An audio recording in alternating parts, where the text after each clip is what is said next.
Azerbaijan, and all the different religions and leaders are out to meet him and pay him homage. The Dalai Lama at the Vatican meeting with the Pope. Who does he represent? Eastern mysticism. The Romanian Patriarch meeting with the Pope. In the first visit by a Roman pontiff to a mainly Orthodox country in nearly 1,000 years, the Pope embraced Romania's Orthodox Patriarch and declared the time has come to put every form of fear and suspicion between their churches behind them. Pope's Romanian visit set stage for possible Russian trip. Mindful of his advancing years and with a trip to Moscow in mind, Pope John Paul II pushed ahead Sunday with efforts to break down barriers with Orthodox Christians. The Pope's visit, part of his drive for reconciliation among the various Christian denominations as the new millennium approaches, has spurred hopes for greater unity between the Roman Catholic and Orthodox churches in Romania, despite the conflict in neighboring Yugoslavia. Pope John Paul II's weekend visit to India concluded today in an atmosphere of religious harmony and unity. The Pope received a reverent welcome from leaders of Hinduism and 7 other faiths.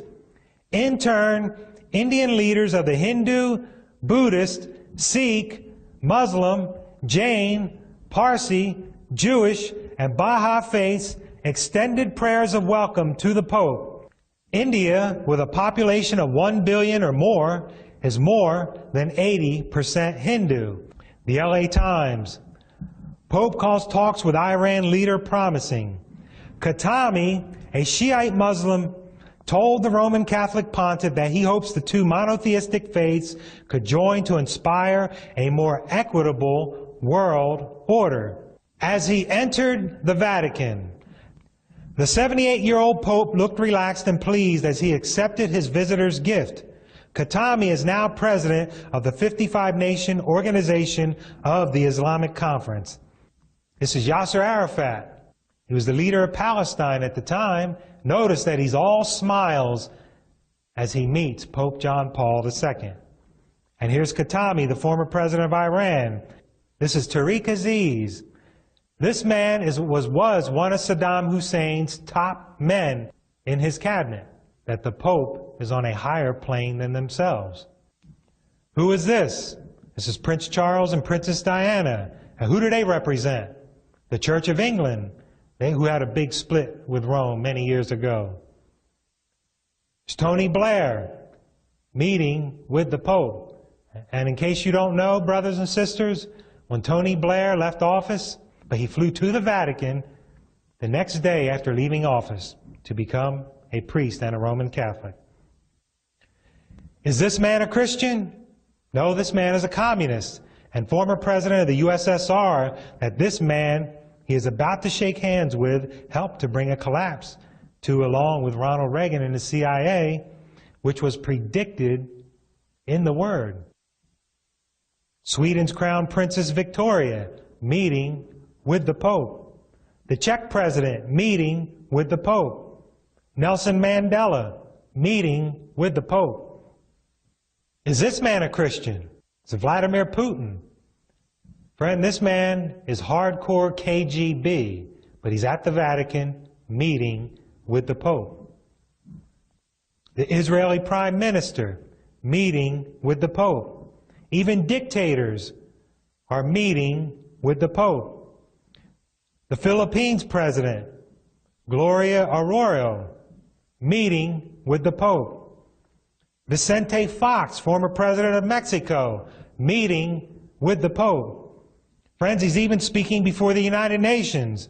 And when the Pope of Rome speaks, the world listens. How many of you remember former Secretary of State Colin Powell? Where was he at when he was the Secretary of State for this country? He was at the Vatican meeting with the Pope. Former Democratic President Jimmy Carter meeting with the Pope, and this was during his presidency. Former Republican President Ronald Reagan meeting with the Pope. Former Republican President George H.W. Bush meeting with the Pope. Former Democratic President Bill Clinton meeting with the Pope. George W. Bush meeting with the Pope. And notice they're all wearing a black suit. Laura Bush at the Vatican with her daughter meeting with the Pope. Nancy Pelosi, she's about ready to kiss the hand of Pope Benedict XVI when he made an appearance here in the United States, April of 2008. This battle is the final conflict of Satan himself to eradicate the Son of God from the minds of men. They're actually saying that this Jesus that is going to come is going to be different from the Jesus that already came. I believe with all my heart that Christianity is in the shaking period. What are we waiting for? A temple? So that the sacrificial system can be inaugurated again, which pointed to a Messiah who has already come? That makes no sense.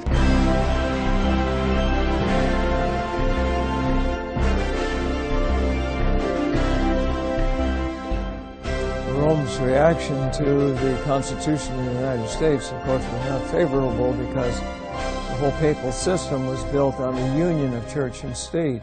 As our president talks about how we want to bring democracy to all these countries of the world. Well, why doesn't he want to bring a republic to these countries? We were a republic. We were never a democracy. The Jesuits had really assumed universal political power by 1750. America was founded as a Christian nation, but it was also founded as an occult nation. And there have always been two parallel forces here in America. One the Christian, one the occult, dating back into the 1600s. And until you understand that, you can't understand anything going on in the world today. Bacon was the head of Freemasonry and Rosicrucianism. He had a huge influence through being the chief of the Rosicrucian fraternity at the time. He had a huge influence on the birth of modern Freemasonry. So the Pope, because he believes he's God on earth, he always dresses in white. And that's why every political visitor to the Pope always dresses in black. The Orthodox, the Muslims, the Eastern religions, sun worship, Zoroastrianism, all of them bowed down to him. There's that book, Justin Fulton, that great author, right? Washington in the Lap of Rome. It was written about 1888. Washington in the Lap of Rome, written by this great preacher, Justin Fulton. And it shows how he calls it Rome on the Potomac, completely controlled by the Archbishop of Baltimore. There was a secret wire between Baltimore and the White House telling the president what to do, at least since the days of Grover Cleveland.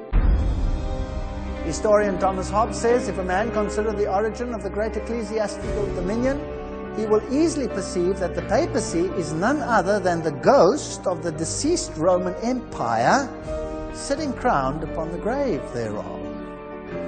Pope Leo said, we hold upon this earth the place of God Almighty.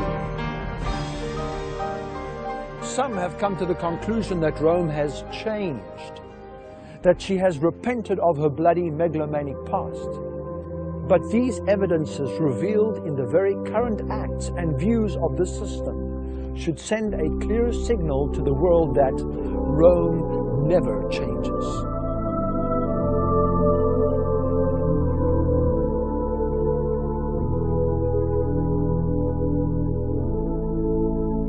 Friends, whenever they enforce their sun worship day, Sunday worship, whenever the law is enforced in your country, do not accept it. The mark of the beast in their forehead, symbolic in Revelation, your forehead means your decision. And also when Revelation says their right hand means your action will follow your decision once you accept their sun worship day, when it's an enforced Sunday worship. Friends, take a stand. Christ is coming. He loved you so much so that when he was on the cross, Jesus Christ says, I thirst. So whenever you're in temptation, remember when he says, I thirst because of you and I. Order the Great Controversy. Notice the book, The Great Controversy, because it's preparation. It will prepare you by the grace of God.